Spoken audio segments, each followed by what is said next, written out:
ভাবির সাথে দেখা করতে কি লজ্জা লাগে? ভাই আমি যাই, আমার কাজ আছে। তাই যাই মানে এক পাও কোথাও দিবা না, চুপচাপ এখানে বসে থাকো। আচ্ছা, তো ভাবি যেহেতু এত করে বলছে, লাঞ্চটা করেই যা।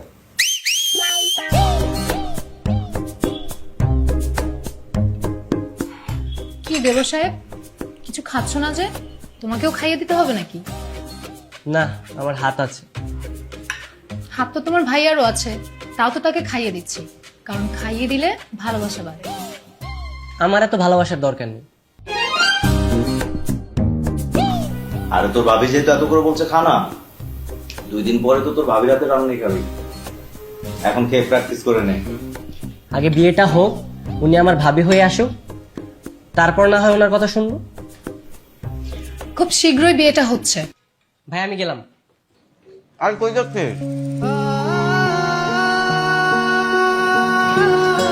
আচ্ছা, ও আসার আগেই বলছিল যে ওর কাজ ছিল, তুমি ওর মাইন্ড করো না। না না, কিছু মনে করিনি।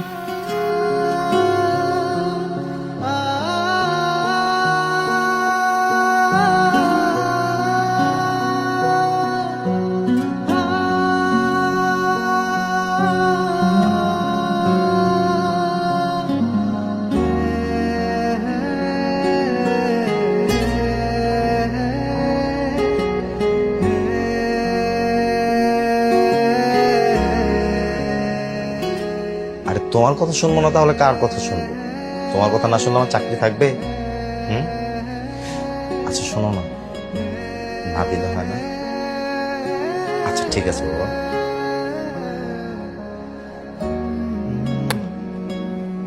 হয়েছে? আচ্ছা ঠিক আছে, এখন তাহলে ঘুমাও।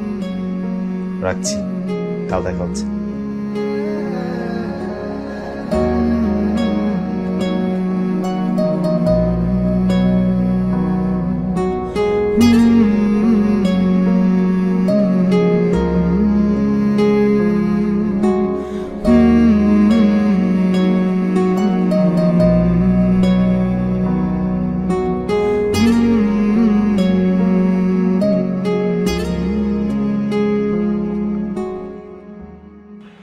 কি হয়েছে, এভাবে ডেকেছো কেন?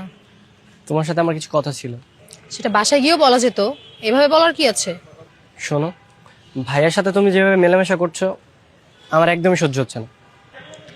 কেবল তো ট্রেলার শুরু, এখনো তো সম্পূর্ণ মুভি বাকি। ট্রেলার দেখে এত হিংসায় জ্বলে পুড়ে যাচ্ছ, পুরো মুভি দেখলে কি হবে? তখন তো কয়লার মতো জ্বলে পুড়ে ছাই হয়ে যাবে। দেখো, তোমাকে যেন আমি ভাইয়ের সাথে আর এভাবে মিশতে না দেখি। কেন? কারণ আমিও তোমাকে পছন্দ করি।